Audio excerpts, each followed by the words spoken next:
discussion on the new chip on the block.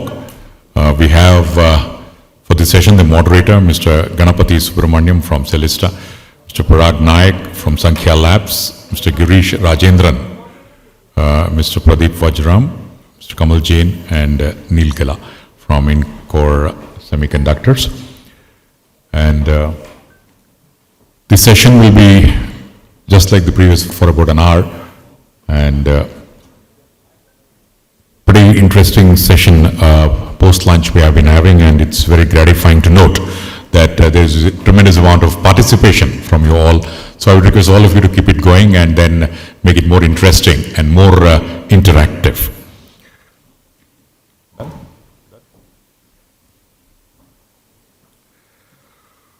Before the panelists come over, very quickly, a couple of lines about our moderator for this particular session. Ganapathy Subramaniam is partner in Celesta Capital. He was the founder of Cosmic Circuits, and Cadence later on acquired Cosmic.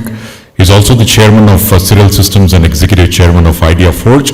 Has won several awards in his career and was also awarded the Distinguished Alumni of NIT Trichy. So I would, ladies and gentlemen, please give a round of applause, and I would request Mr. Ganapathy Subramaniam to kindly come over. I would also request the other panelists to kindly come over. Mr. Parag, Mr. Girish, Mr. Pradeep, Mr. Kamal, and Mr. Neil. In the interest of time, yes, I would not take much time on this as we are already running behind schedule. Yeah, Mr. Ganapathy, it's all yours for the next 1 hour. Yeah. Thank you very much. So,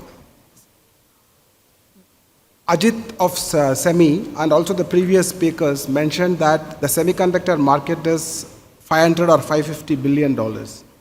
In this $500 to $550 billion, there are two ways to look at it, right? One way is you look at how this $550 billion is divided in analog, MOS memory, or the processor chips, etc. Or the other way to look at is how much of this 550 billion comes in chip design, the foundry, or the ATMP, or the equipments that do the wafer manufacturing.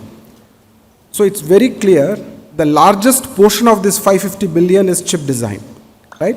So the largest portion of this semiconductor market is chip design, and also equally important to understand the highest value in that is chip design.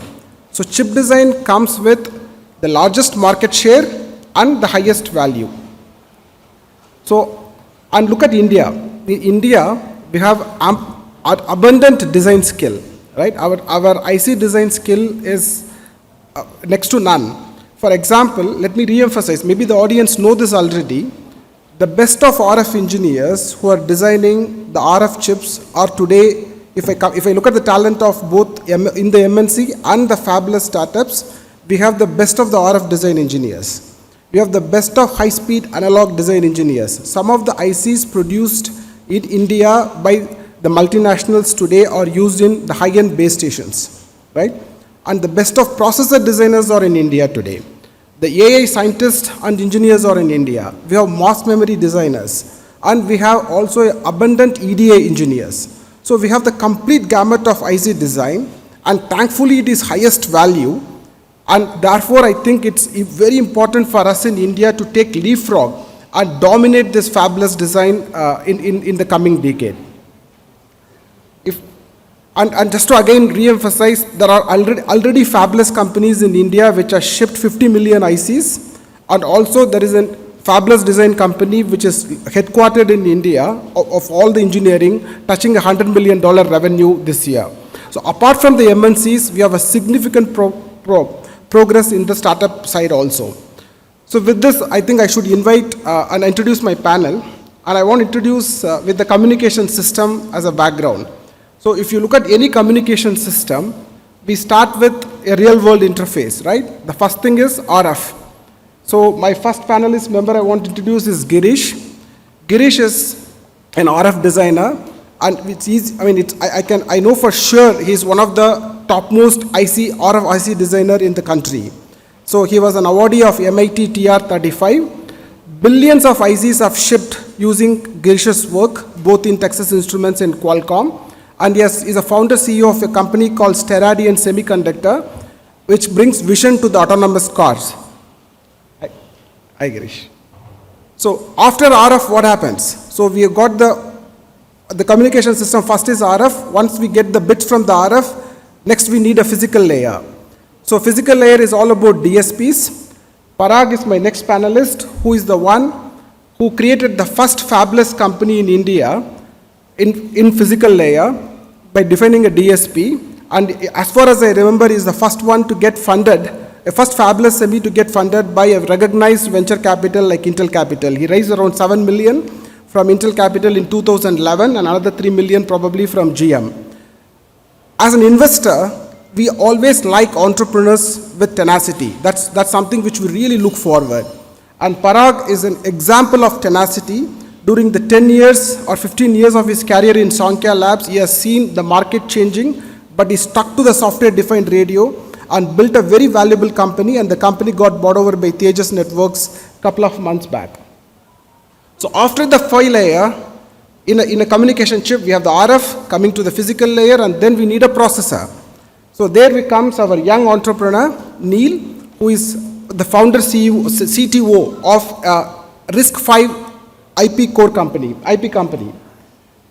And he is a PhD from IIT Chennai and from academia directly into the founding team of Incore Semiconductor, which is the first RISC-V fabless IP company from India. So after the processor, as a VC for me, we can't fund any companies if they don't do AI. So AI is must. So my next panelist is Pramod. Pramod comes with the tons of experience in semiconductor. He has got nearly 30 plus years of experience. He built a couple of services companies in Spike. In fact, Qualcomm started its journey in India with acquisition of Spike. Then he did SmartPlay. And then he is currently the CEO and executive chair of Alpha ICs, which is a AI company. And finally, once you have the entire chip, we need the SoCs and we need to build semiconductor system, or we need to build an embedded system with all the software suite. And there comes Kamal, who is the VP engineering of Blythe, which is an AI compute company with all the software engine into the picture. So with this, we have an excellent panel. This panel itself is an example of what can be done in India, right? So we have right from RF all the way to systems with software suite. So with this, I will ask the panelist. Let me also explain how the panel is planned for the next 30-40 minutes, right? I think we are running late, but we will try and do it within 45 minutes. So if you look at any startup, there are few phases in a startup. It starts from ideation, where you kind of think of starting a company with a couple of founders doing your weekend meetings, and then you form a company, then you end up working on funding, and once you get the funding, you work on scaling. Once you got the scale, you focus on your business and customers, and finally VCs would not fund if there is no exit. The VC engine runs on exits. So these are the 5 phases of a startup, and there are unique challenges for fabless semi for India, and unique advantages also. So we would the way in which we would do is, first I want to have some generic comments from an experienced entrepreneurs who have seen it all, from the initial stage to the exit, on some generic comments on the product status of the in the Indian fabless, and then go towards each of the stage and discuss in detail about the challenges of it. So with this, let me go and join them, or I stand here. Okay, I'll go join one.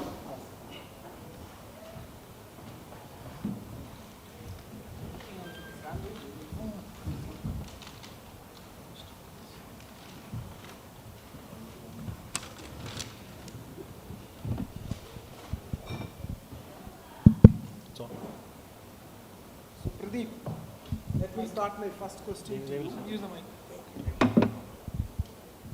Can you hear me? Yeah. Pradeep, my first question to you. You are a 30 years veteran in this industry. You started your journey with 2 services companies before becoming a CEO of a product company. So please share the experiences and the journey of India from services to products, and how do you see it? Sure. I think before I start that, Gani said that he's going to introduce us in a different, the first one and second one. And he didn't tell us the criteria why he's going to introduce and the way he's going to introduce us. He thought, why don't you make a guess? I thought about it, and the criteria was who has the most beautiful hair. I thought I was next to, Kamal. I was so happy. But anyway, I'll take your lining on the electronic side. So I've been in the industry for 30 plus years. I've started in early 19s. When I started in my first company is US-India Corridor Services company called Spike. When we started, those days people didn't even understand ASICs. They didn't even understand the chip design activity. There was a couple of TI was there with 100 plus. And mostly they were doing library work. From there, and fast forward 30 plus years, what we see now, in 30 plus years, our journey was fantastic. If you look at India is the third largest design talent in the world. And you have a very great culture of startup culture, followed by the VC system. In addition to that, if you look at our consumption for semiconductor consumption, is going exponentially. By 2030, it's about $110 billion. All of these are critical when you look at from fabless semiconductor point of view. In addition to that, I think one of the best things that happened is the current government support for fostering the semiconductor ecosystem, not only the design, plus the manufacturing and the fab. I think this is the fantastic thing that has happened the last 30 plus years. I could not imagine the better time for especially semiconductor professionals who are connected with India. I think this is, as a part of that ecosystem, I'm very excited is what's happening. There is a tremendous opportunity for young companies to come and start in India, and that's how I see the whole journey. Super. So as Ajit from SEMI mentioned, we can have a fab, but the fab needs to be loaded. So the fabless companies should be started way ahead of the fab, and we should have many of them. And as soon as the fab is running, we have these fabless companies loading these fabs. So Parag, you are one of the first to raise money in a fabless semi, and you've gone through the entire experience in the last 15 years. Can you share? Yeah, thanks, Gani. I think while we are on the topic of communication systems, I think Gani is not violating Nyquist. He's taken one with the least hair and one with the most one.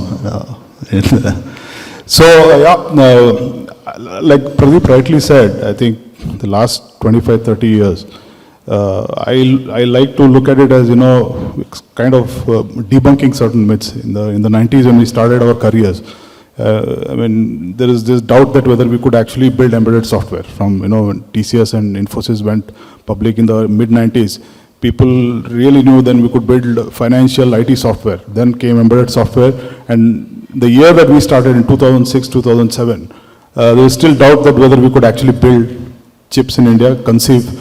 In fact, when we started, there was a lot of,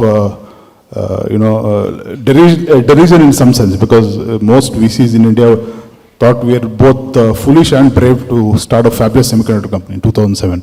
There's hardly, let alone an angel investment, community, there was hardly any VC communities there.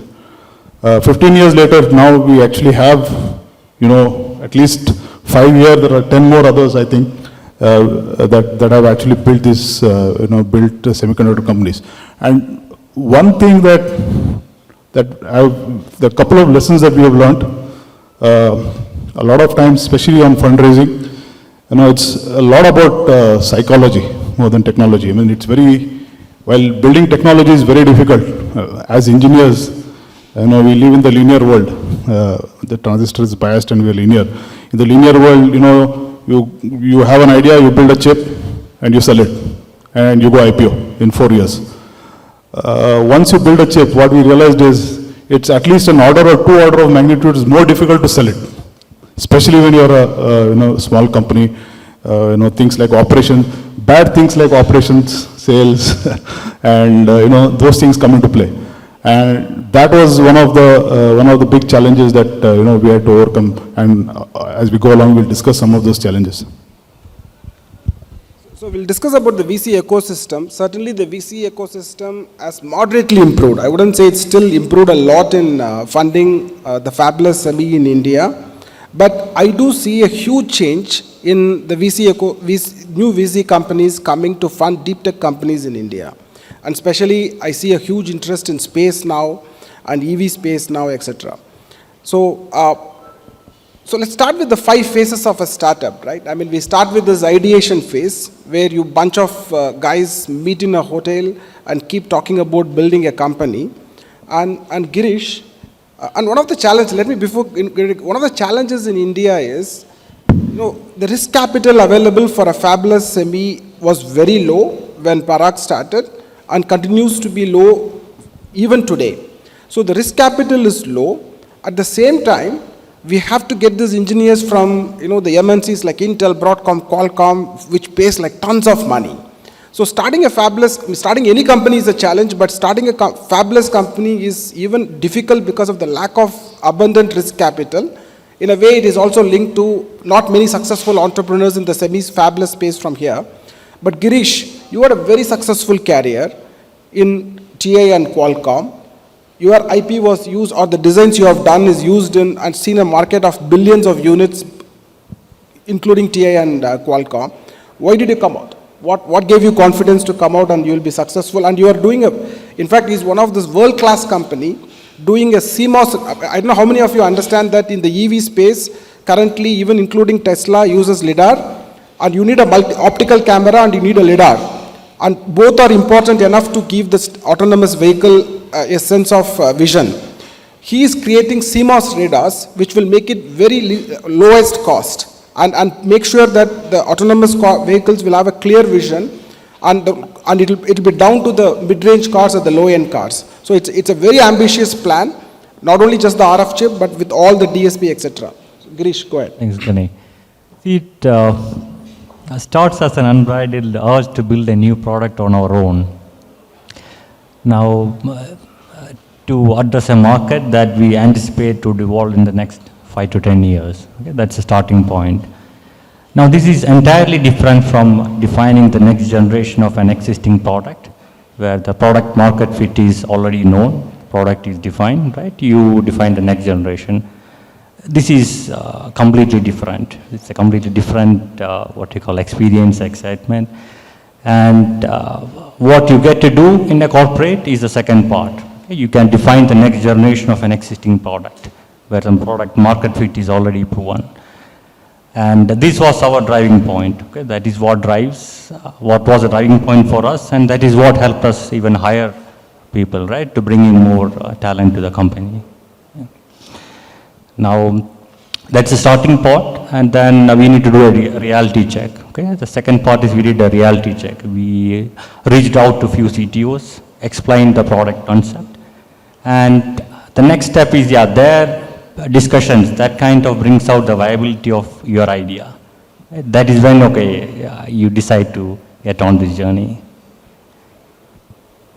Your leadership is quite complete, that you have a couple of guys in RF, couple of guys in DSP and software. Probably you want to say that, did you envision to bring these leaders with the end product in mind? Yes, yeah. To have a team with varying skill set, right? That is very critical. At least you need to have one person who is well connected with the university ecosystem, because without such a good university connect and hiring pipeline, you are not going to grow a company nor build a good company. Second is a business network. Okay? That is maybe one place most of us lacks. Most of the companies that starts in India in fabless space lacks. Right? And of course, maybe once we go into the challenges, I can add few points there as well. Neil, you want to add something? Yeah. Hello. So, most of my inputs are, from a very budding entrepreneur that just came out of academia and joined a startup. So, when it comes to the ideation phase, I like to think of it as two parts. One is the tech idea and the biz idea, right? The tech idea, like any other idea, would like to, what has a higher potential or higher survival rate if it stems from something personal, something you can closely relate to, right? And you really need to believe in it. For me, that was, risk 5, or that was something that didn't exist at that point for me to do PhDs in certain areas, right?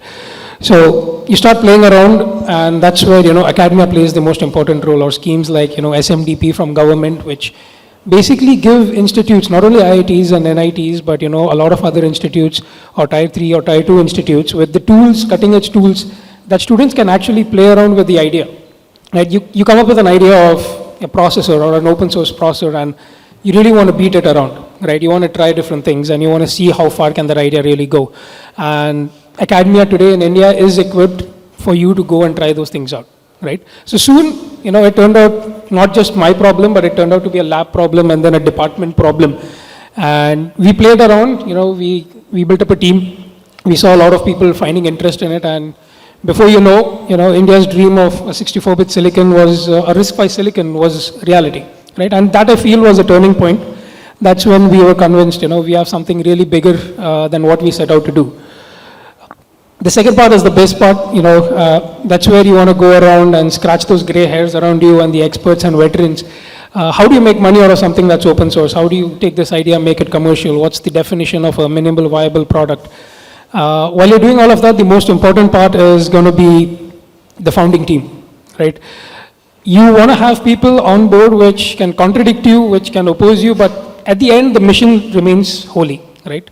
You want the founding team to have the same mission, but each of you should have the ability to do it in your own way. And that's what really brings value into a startup, right? Finally, for me, I think, a little bit of personal motivation, a lot of push from my co-founders and my guru, Professor Kamakoti, and a little bit of ignorance of what the real challenges of a startup are. I think that's all it took for me to take the jump. Thanks. You want to add about Blaze? Yeah, first of all, thank you for inviting me over here. And Gani asked me to share a story of Blaze. The idea is not to promote Blaze, by the way. It is to share and give a glimpse of how a startup journey, and in this case, Blaze, has been. And it's not always rosy, and there's a lot of struggle goes behind. So I just wanted to talk about the story of Blaze. It has been a 12-year story. 4 guys from Intel, they left their highly paid jobs, very successful. Dinakar, Satyaki, K, and Val. Dinakar and Satyaki are from Hyderabad. And Dinakar is our CEO, Satyaki is CTO, K is Chief Scientist and VP Engineering, and Val is our software architect. And their dream was, the collective dream, was to work on their own graphic processors. And they got some seed money from their family to buy a server, few laptops, initial expenses, and they started that in a garage. And then they started looking for funding. 2 years, and I will call it struggle, because that's the reality. 2 years they struggled to get funding. And they used to visit every day to investors for 3-4 hours, together in a car, and there they used to discuss about the product, came up with a lot of ideas. And 2 years later, Dado Banato is a well-known figure in Silicon Valley. He decided to fund Blaze, and that's when Blaze started their journey in India. With 10 engineers, used to be called ThinkEye earlier, for the last 2 years is called Blaze. With 10 engineers in an incubation setup, with a lot of good ideas. Those engineers used to, sit together, share ideas, discuss, came up with a lot of ideas to improve the chip. And finally, there was a chip which was ready in terms of the design. Obviously, the fab is very expensive, so initially you had to work on the design side. And that chip was ready, and what they realized, the market in the graphics was actually in saturation. So in the hindsight, they realized that they should probably have had a business development guy or a team to feed them, which way the market is moving. So basically, they had the very powerful chip in hand, but not enough market available. luckily, in 2014 or so, neural networks and computer vision market emerged. And Blaze, for Blaze it was a good news. In fact, even better news than the graphics market. And so Blaze was ready to show the power of this chip in the industry. They also needed software because your chip would not work without proper software. So they had to do from the scratch a lot of good ideas, even to improve the hardware. And then the chip was ready and start giving competition to the biggies. Couple of more years, after initial, funding, you basically burn all your money soon. So there was all discussion with initial investor. Dado was very helpful. Other investors were very helpful. The Denso and Daimler came together to work with Blaze. So Daimler, I guess everybody knows. Denso is a well-known figure in automotive domain. And we gave our first board. So basically in 2016, we got the first chip ready. No, it was a physical chip. And then we gave our first board to Daimler. And our first paying customer was Denso. We worked with them, and they supported, and then, Denso became our investor for Series B. So that's a beautiful thing. If your customer become your investor, that's a testimony of, how good your product is or how good the team is. And I think after that, Blaze didn't look back. We had Series C funding, Series D funding. So far, we have actually more than $130 million of funding. But let me also talk about the product, what we build actually. So what we have is a graph streaming processor. It's a proprietary architecture. It's an AI processor, for edge inference thing. And today we saw 60-70% of data is going to come from outside the data center, right? So edge inferencing is very important. This is the first graph native processor. So you heard today from Jim that processing graph is very, very important, and GSP is the first graph native processor.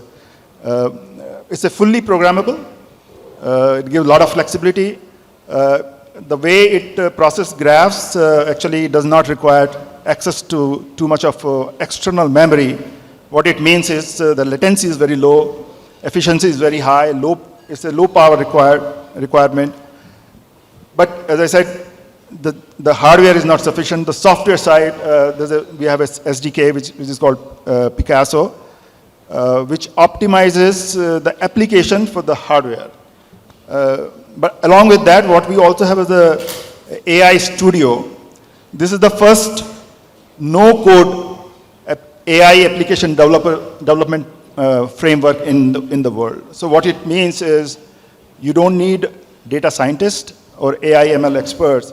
As long as you know your domain, you want to develop an AI application, this framework would help you to build the application, choose the models, fine-tune, train, and then deploy on the hardware. So these are, the world-class products which came out of this team.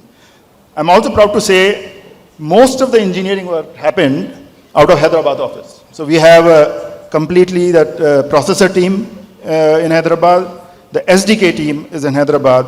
And I think this is a testimony of the skill set, the talent that we talked about. Okay. So, see, as a VC, I look at fabulous companies or deep technology companies from almost every country which is doing deep tech work. One of the challenges I see in India is that's what he probably reiterated also. So he took some path, he had to take a different path because he didn't have a biz dev guy in the team. As a founding team, still in India is started by technical people. The best of the technical experts in India come out of the MNCs and start these product companies. I think as a fabulous company, we need to start thinking of including a business development person or a business person way ahead in the cycle. And I see that by the way, I see it in China, right? And we have invested in companies in China where there will be one founding member from Korea, one member from Taiwan, and together they give the right business inputs to the team. So this is one play, just like the fabless companies in the US have large operations in India, the Indian team should not hesitate to go and hire this business guys from whether it is China, Korea, Taiwan or US. This is something I hope will happen more and more in the future. So now we talked about, I also want panelists to be sharp with their time. You know, we are probably having another 25 minutes max. So we talked about the ideation phase where you started the company, but the next important phase is convincing a VC. And Parag said that it's a psychology also. So I want the young entrepreneur Girish to say how he faced the funding, because the risk capital is still not in abundance in India compared to US, definitely not compared even to Israel.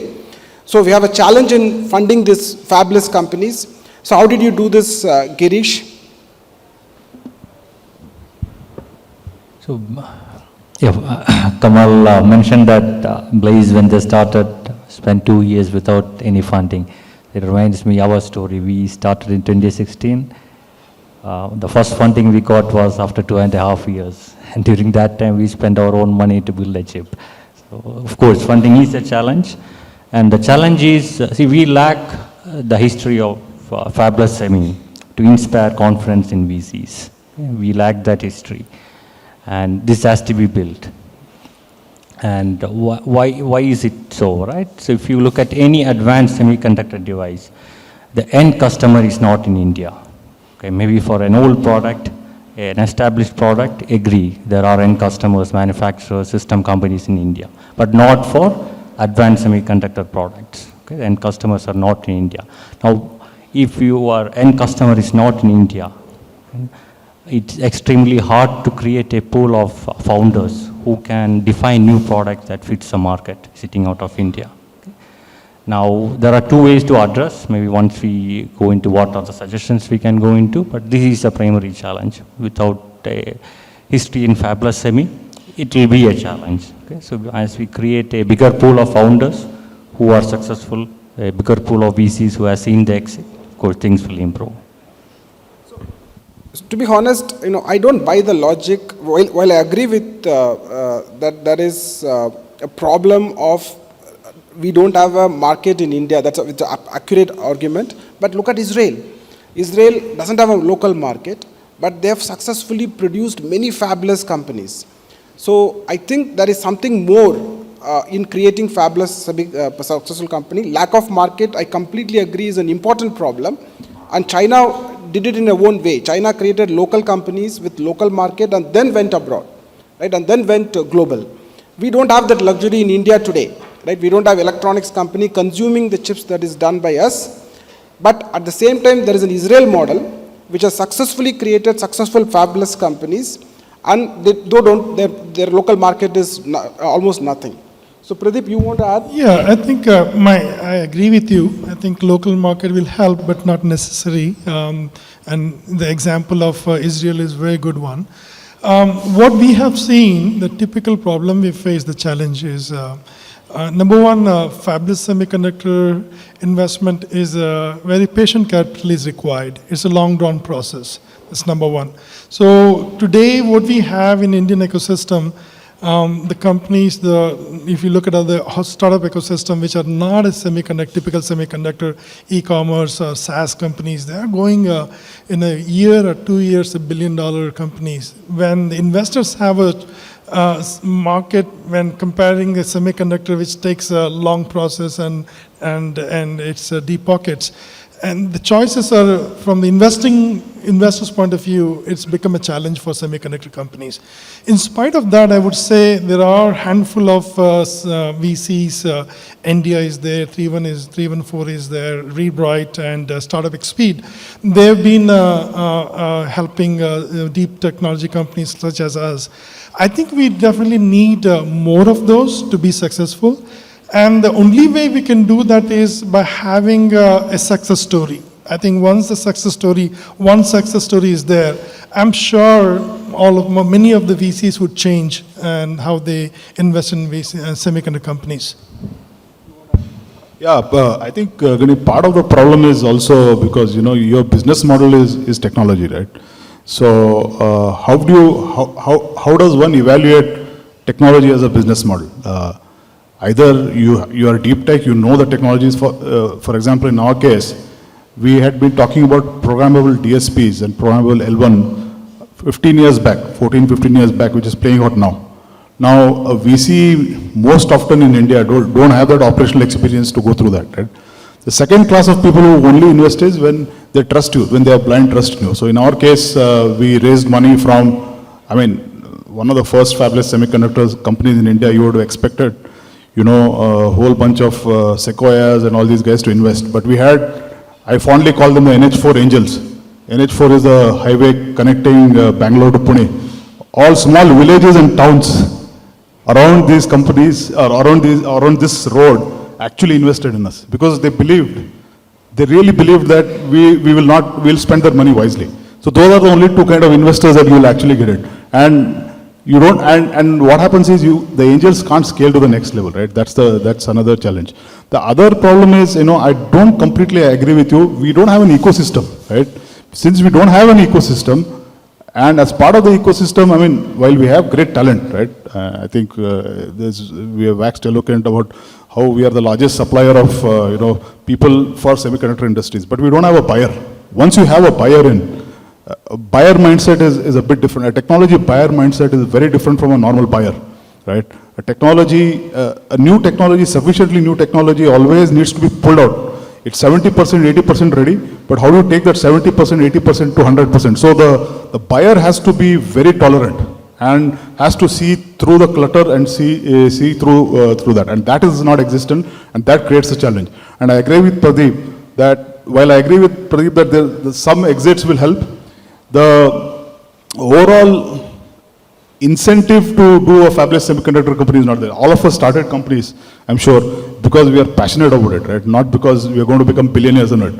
Sometimes it hurts to see, all, nephews and nieces of ours going and selling chicken and selling underwear on sorry to use that word, on the internet and make billions of dollars. Then if you're incentivizing the next millennials, somebody talked about it, to buy and sell on the internet, they're going to do that. So somebody has to take that initial risk, and that's where the government probably has to step in and probably create a fund and then have a few success stories, and then you'll probably get, a bigger ecosystem. I've been an entrepreneur and a VC, and my observation is Indian fabulous companies should start thinking about a founding member with business right from the start, because we are addressing a global market. It's not an India market. Absolutely. Just like Israelis, let's have a great business guy to articulate clear business, and that should help the VCs to some extent. And the second, I also feel that lack of risk capital is the biggest obstacle for creating world-class fabulous companies. I'm certain if a company of Sterity and Semiconductors with the expertise like Girish and his team brings in Israel, it gets funded. It gets funded very easily because the risk capital is there. And we need to get more risk capital into the country. We see some seed investors, some amount of mid-tier investors, but we really lack large venture capitals coming and backing the fabulous companies. And the fabulous companies, as I said, should also go and include business guys globally to convince the VCs. So one last point, Gani, sorry, I couldn't resist this. I think part of the problem is also we are not able to articulate our USPs, right? Like, somebody, to be fair to the internet commerce guys, it's very easy. It's very easy to, reduce it to 2-3 numbers and bring a valuation. Now, how do I tell somebody that, I'm going to build a programmable L1 that's going to, this unique heterogeneous multi-core domain-specific architecture that's going to revolutionize the world? It doesn't work. So that's the problem that we have.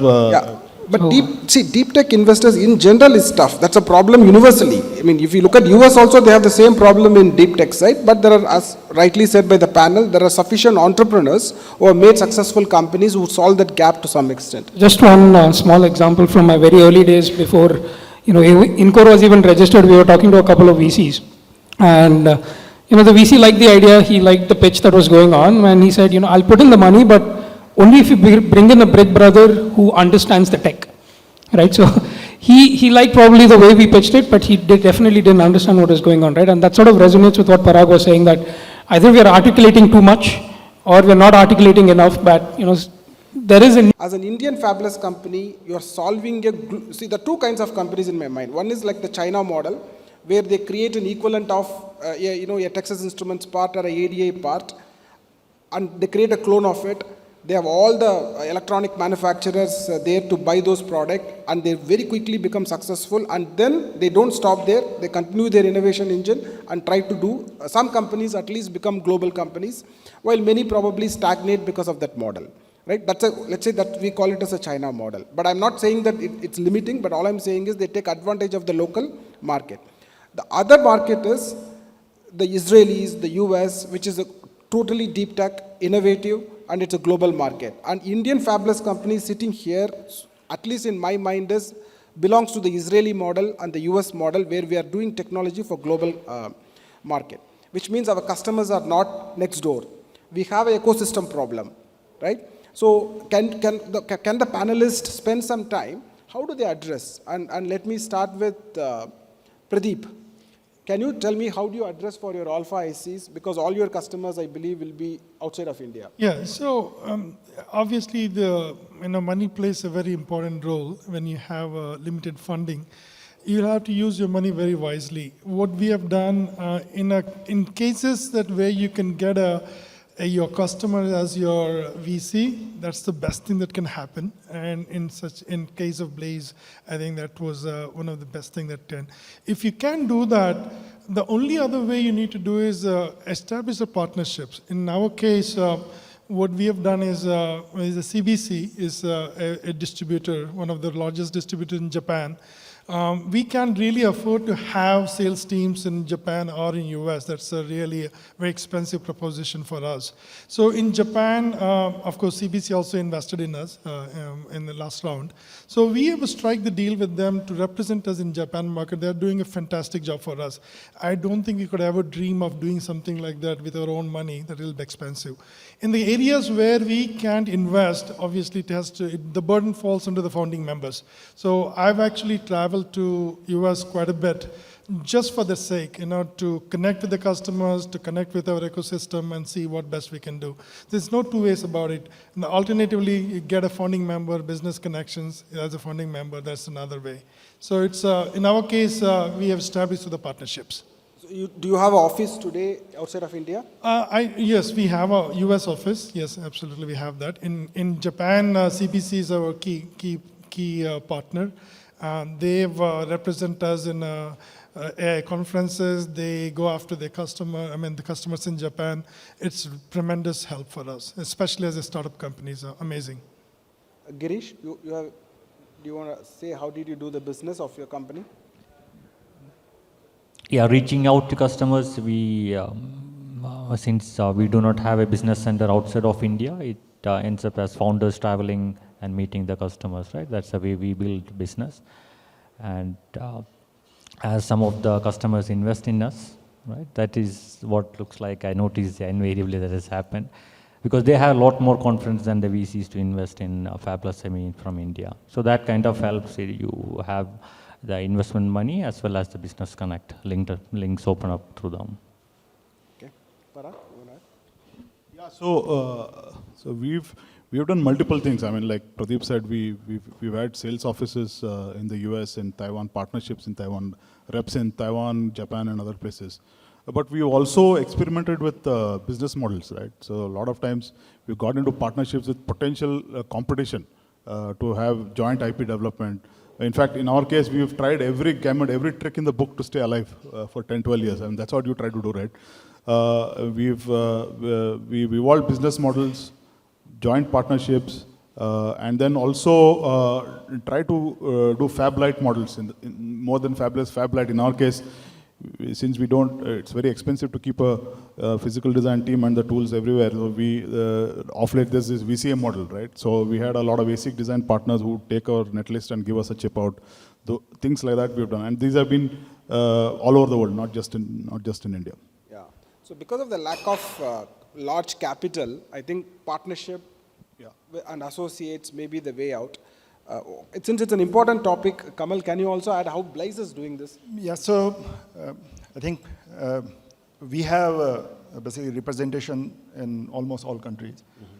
We did invest in like having office in Japan, Taiwan, Korea, Europe, US. But I think a lot of burden, as I think Pradeep said, comes to the executive team. They can connect to the business, but getting business, a lot of people, engineering resources have to spend a lot of time, understanding the need, giving them something different that we don't have today. So I think it definitely takes away a lot of resources, not just from the sales or business team, but also from the engineering team. Neil? Yeah, I think I sort of agree with most of the points that my panel members have put up, right? So those are also things that we are trying to explore as setting up offices or setting up partners that, either on the west or the east in order to expand. But the kind of partnerships that you want to build as in a very early stage startup, you want to think why India, right? Whether your customer is local or foreign, your partners should have the ability to sell the idea of you want to do something in India, right? And those are the partners, because when you're in as early stage as Encoder is today, right, 2 or 3 years into it, there are tons of things that it takes to get the first MVP out, right? The minimal viable product. You're going to do logic design, logic verification, physical design. You want partners which can complement your skills, right? You want partners who can, reduce the risk of your product. They can reduce the time it takes to, go to your product, and most importantly, add value to you, right? If you're able to convince your partners that, this is what it takes and this is what we can do very well, you can then go off, offshore, you can go to, whether it's the west or the east or even local. Once you answer why India, that you have a, some sort of a chip ODM model along with your partners, it's a one-stop shop where your IP and your partner's IP can actually talk to each other, right? It's not just the CXOs talking to each other, it's actually your technologies talking to each other. Those are the kind of partnerships you want to focus on. Those are the kind of models you want to explore, other than, the sales channel. I think, everyone's elaborated, and those are things that we'll have to do based on the current situation. But, alternate partnership models beyond sales is also something that we should be exploring. Yeah, So one last point, Gani. I think it's important that one of the founding team does it, because nobody can sell as passionately as, as a founder. And I also don't believe that, engineers can't sell, right? A great scientist has to be a first good salesperson. I mean, you have to sell your ideas to everybody. So unless one of you at least morphs into doing that, it becomes a challenge. So,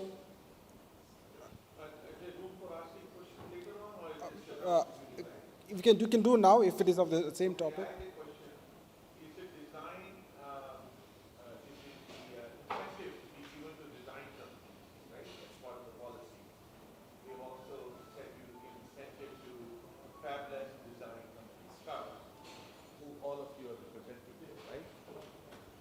Sorry, my question was about design-linked incentive. There's a policy for that, right? All of you are eligible to get those design incentives. Is that not enough capital, including the VC capital, for you to then be able to hire the BD offshore, say in USA or wherever your market is, which is what, by the way, Ganpati, you are bringing up a very good point. They do it, but they have enough capital to hire people in USA. And what I'm hearing here is, we also want to hire, but we don't have enough capital. So I'm just trying to get back to the risk capital. Is that not adequate? So, I mean, I don't understand the full totality of the design-linked scheme, but I still think that number will be far less number. See, for example, you've done so many fabulous companies with your investment. To build a successful company, you need in tens of millions of dollars, right? And you, let's say I want to start a center in Taiwan, Korea, and also US. The capital requirement is a lot more. I think the design linked, if I understand right, is largely related to producing the chip, not probably with respect to the support of sales, etc. But I may be wrong. Yeah, Gani, I think. You're absolutely right. Oh, sorry. Okay. It's basic.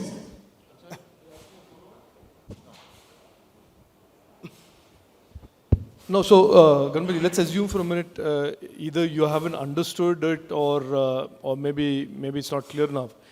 The design-linked incentive part is supposed to do exactly what you are saying is difficult to do, which is to help bootstrap a fabulous company or a design company, whichever way you want to characterize it, and allow them to go to a stage where they can bring in viable commercial capital. Now, currently it's $2 million. It would be interesting to hear from you, your point of view about whether that should be 5 million, 10 million, instead of saying that just is not part of the equation. Because if we start with this basic premise that there is scarcity of risk capital, and the government has recognized that and put that in the policy saying, we will bring in this capital, and the amount is 15 crores or 2 million as the case may be. Maybe then the response from you should be, look, let's move the threshold up from 2 million to 5 or 5 to 10, and then take the company to be at a stage where it has a critical mass to raise commercial capital. Yeah. Okay, you want to go? What I want to do, So just to Listen to answer, your- let me answer quickly few things, right? One is, you are absolutely right. First is, a startup should have a certain capital to produce a proof of concept to attract a customer also. So that certainly in this range, but by the way, Fabulous is like all kinds of Fabulous are there. There's an analog Fabulous which requires small money. There's a processor Fabulous which requires tons of money. So this risk capital, how much is required to provide the proof of concept varies depending upon the type of companies. But that discussion we will do it in later. But let's say I want to get a good business guy in US, for example, to build my business. That's a $500,000 annual budget. Yeah. As a startup, can I afford $500,000 budget? That's the question I have, right? So the way to do this, which I'm seeing in other startups is, so if I am starting a Fabulous company, and if I know my customers are in Korea, Taiwan, or in the US, before starting the company itself, I should be thinking who are my founding team members. And I should get these guys in those regions. And once you get these guys in those regions, because they are founding team members, the expense goes down. So there's multiple ways to solve it. And I think if you have to progress like an Israel company or a US company, the risk capital definitely has to improve. Definitely there is a scheme from government which is helping, but we also have to have the venture capital system to come up to fund these companies. Sorry to belabor this point. We really want to help, okay? But we're trying to understand. Yeah. So right now, as I see it, Hold on. The issue is, for business development, whether it's $250,000 or $500,000 you need in US, I agree with you. But initially, the startup capital, which is what the government is providing some incentive for, whether it's 2 million, 5 million, I agree, it's a function of what kind of startup you are in. And we can have that discussion, and maybe we can change the policy to even tweak it by definition of the type of product, okay? But I still maintain that once you have built the prototype, which is what the government is assisting do, then you should be able to not only get the customer, you should be able to get venture capital or whatever other capital from other people. If you're not getting that, there's a problem. Either you built the wrong product or whatever else is wrong with the company, I don't understand, right? So that is one thing. And second is the business development initially is the task of the founding team. Yeah. The CTO and the CEO are everything. वो झाड़ू भी लगाते हैं और जाके वो सामान भी बेचते हैं, right? You have to do all of that. So I'm still at a loss to know why do you need more money at that stage? Okay, I will answer this and then give it to the other panelists who are also very interested to answer the same question. Very pertinent question, right? First is, let's take an example of what has been told by one of the panelists.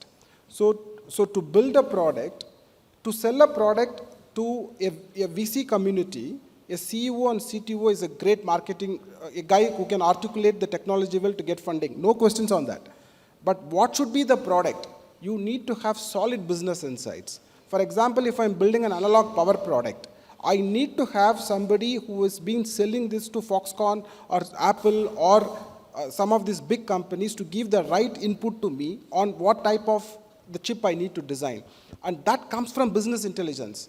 So if I lack that business intelligence, just like the example he quoted, I will lose a valuable time cycle.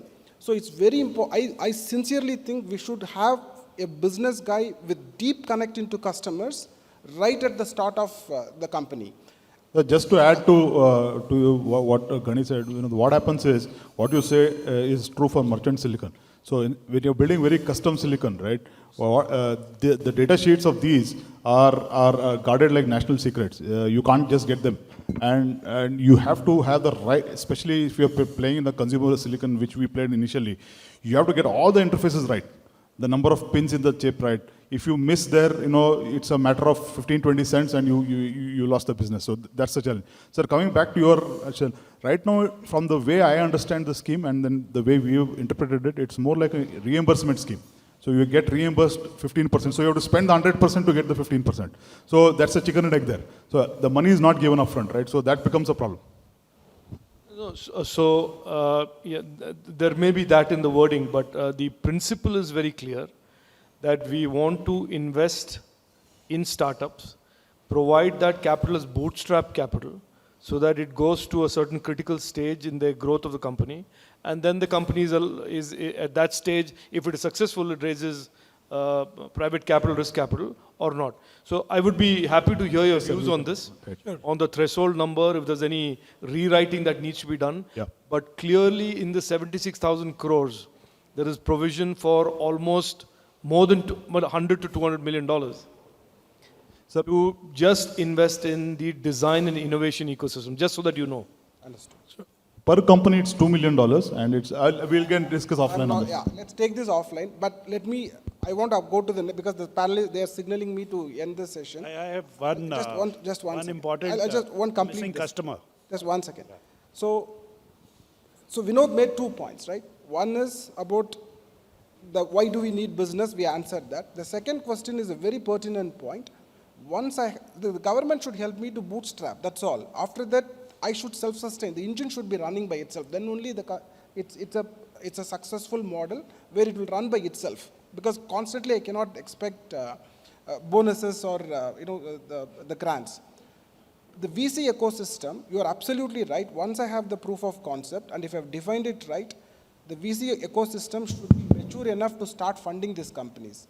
Today, it's a honest truth that we lack a fabulous semi-VC ecosystem in India, which people like me, successful entrepreneurs like him, should focus on and parallelly work with the government and start this engine also. So it's very important the VC ecosystem in India should become mature enough to identify the startups and start funding. We'll take one question and then I need to end the panel. It's actually sort of little half-a-minute motivational stuff. You see, I'm the chairman of the India Cellular and Electronic Association. So I make a statement, hand on my heart, that this fabulous design is the most valuable investment the nation can make. Now the missing customer. I completely disagree with you about the Israeli model. India is going to have global domestic champion companies in every sector. Smartphones, IT hardware, laptops, hearable wearables. That is something which Rajiv ji has not unraveled yet. So that will be a very strong support to you. You have to be in the middle of that ecosystem. You have to ensure that when a lava has reached a level, he should not be, using chipsets outside of that, or at least, there is a headroom for you to enter. So there is a very large opportunity. Out of this 300 billion, at least 50 billion will come from Indian champion companies. It will, it should. So that is a very good 10 billion, kind of headroom available for you. Yeah. So the customer is not missing. You've not seen him yet. Yeah. So, and again, sorry, I think we are running out of time. We are running out of time because, I think otherwise he's going to boot me out now. But anyway, so it's a very interactive panel, good questions, and we had a good interaction also. So I want to thank all the audience and panelists for an effective conversation. Thank you.